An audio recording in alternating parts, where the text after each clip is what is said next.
ಓಂ ಶ್ರೀ ಗುರುಭ್ಯೋ ನಮಃ. ಫ್ರೆಂಡ್ಸ್, ಎಲ್ಲರಿಗೂ ನಮಸ್ಕಾರ. ಪ್ರೀತಿಯ ಮಿಥುನ ರಾಶಿಯವರೇ,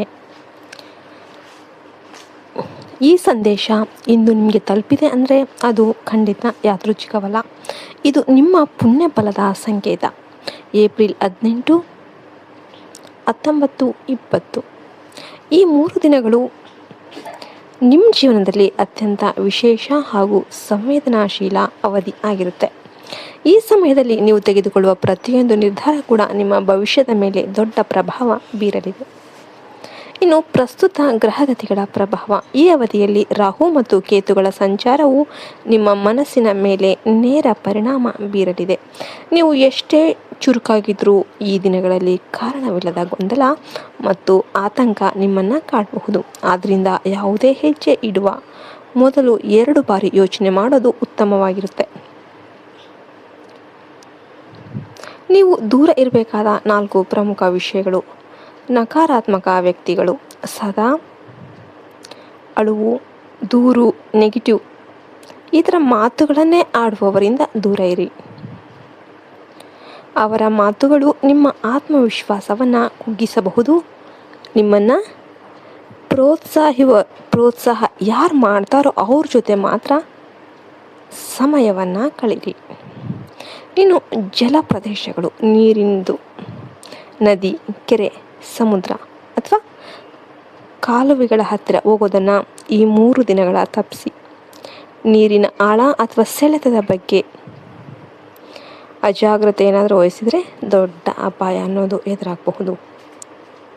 ಇನ್ನು ದ್ವೇಷಿಸುವವರಿಂದ ಎಚ್ಚರವಾಗಿರಿ. ನಿಮ್ಮ ಯಶಸ್ಸನ್ನು ಕಂಡು ಹೊಟ್ಟೆ ಕಿಚ್ಚು ಪಡುವವರಿಂದ ಅಂತರವನ್ನು ಕಾಯ್ದುಕೊಳ್ಳಿ. ಅನಿವಾರ್ಯ ಅಲ್ಲದೆ ಇದ್ದರೆ ಯಾರಿಂದಲೂ ಆಹಾರ ಅಥವಾ ಪಾನೀಯಗಳನ್ನು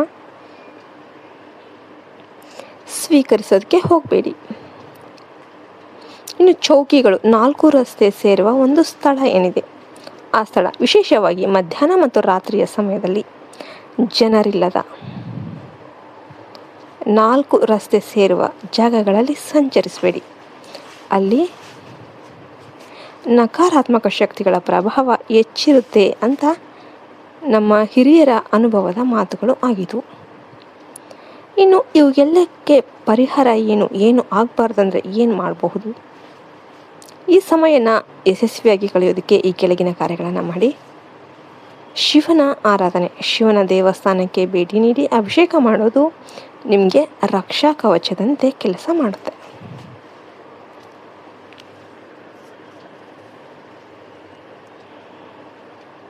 ಮಂತ್ರ ಜಪ, ಪ್ರತಿದಿನ ಓಂ ನಮಃ ಶಿವಾಯ ಮಂತ್ರವನ್ನು ಶಾಂತವಾಗಿ ಕುಳಿತು ಜಪಿಸಿ. ಇದರಿಂದ ಮನಸ್ಸು ಅನ್ನೋದು ಸ್ಥಿರವಾಗುತ್ತೆ. ಇನ್ನು ಪುಣ್ಯ ಕಾರ್ಯ, ಶಕ್ತಿಗೆ ನಿಮ್ಮ ಕೈಯಲ್ಲಿ ಆದಷ್ಟು ಶಕ್ತಿಗೆ ಅನುಗುಣವಾಗಿ ಬಡವರಿಗೆ ಸಹಾಯ ಮಾಡಿ ಅಥವಾ ಗೋಪೂಜೆ ಮಾಡಿ. ಇನ್ನು ವಿಶೇಷ ಸೂಚನೆಗಳು ಹೇಳೋದಾದರೆ ಭಾವನೆಗಳ ನಿಯಂತ್ರಣ ಅತ್ಯಗತ್ಯವಾಗಿರುತ್ತೆ. ಕೋಪ ಅಥವಾ ಆತುರದಲ್ಲಿ ಯಾವುದೇ ನಿರ್ಧಾರ ತೆಗೆದುಕೊಳ್ಳೋದಕ್ಕೆ ಹೋಗಬೇಡಿ. ಹಣಕಾಸಿನ ಹೂಡಿಕೆಯ ವಿಷಯದಲ್ಲಿ ಯಾರನ್ನು ಕೂಡ ಕುರುಡಾಗಿ ನಂಬೇಡಿ. ಆರೋಗ್ಯ ಮತ್ತು ನಿದ್ರೆ, ಸರಿಯಾದ ಸಮಯಕ್ಕೆ ಆಹಾರ ಸೇವಿಸಿ ಮತ್ತು ಪೂರಕವಾದ ನಿದ್ದೆ ಮಾಡಿ. ಅನಾವಶ್ಯಕ ಟೆನ್ಷನ್ ನಿಮ್ಮ ಆರೋಗ್ಯದ ಮೇಲೆ ಪರಿಣಾಮವನ್ನು ಬೀರಬಹುದು. ಪ್ರಯಾಣ, ರಾತ್ರಿ ವೇಳೆ ವಾಹನ ಚಾಲನೆ ಮಾಡಬೇಕಾದ್ರೆ ಅತೀವ ಜಾಗ್ರತೆ ವಹಿಸಿ. ವೇಗಕ್ಕಿಂತ ಸುರಕ್ಷತೆ ಮುಖ್ಯವಾಗಿರುತ್ತೆ. ಮಾತಿನ ಮೇಲೆ ನಿಗಾ ಇರಲಿ. ಕುಟುಂಬದವ್ರ ಜೊತೆ ಮಾತನಾಡಬೇಕಾದ್ರೆ ಸಮಾಧಾನದಿಂದ ಇರಿ. ನಿಮ್ಮ ಒಂದು ತಪ್ಪು ಮಾತು ಅನಾವಶ್ಯಕ ಜಗಳಕ್ಕೆ ಕಾರಣ ಆಗಬಹುದು. ನೆನ್ಪಿಡಿ, ಇದು ಭಯಪಡುವ ಸಮಯ ಅಲ್ಲ, ಕೇವಲ ಜಾಗರೂಕತೆಯಿಂದ ಇರಬೇಕಾದ ಸಮಯ. ಭಗವಂತನ ಮೇಲೆ ನಂಬಿಕೆ ಇಡಿ. ನಿಮ್ಮ ಶ್ರಮಕ್ಕೆ ತಕ್ಕ ಫಲ ಖಂಡಿತವಾಗಿ ದೊರೆಯುತ್ತೆ. ನಿಮ್ಮ ಜೀವನದಲ್ಲಿ ಎಲ್ಲವೂ ಮಂಗಳವಾಗಿರಲಿ. ಎಲ್ಲರೂ ಕೂಡ ವಿಡಿಯೋಗೊಂದು ಲೈಕ್ ಕೊಟ್ಟು ಜೈ ಶ್ರೀರಾಮ್ ಅಂತ ಕಮೆಂಟ್ ಮಾಡೋದನ್ನ ಮರಿಬೇಡಿ. ಜೈ ಹಿಂದ್, ಜೈ ಭಾರತ್ ಮಾತೆ. ಹರಿ ಓಂ ತತ್ಸತ್. ಸರ್ವೇಷನು ಸುಖಿನೋ ಭವಂತು.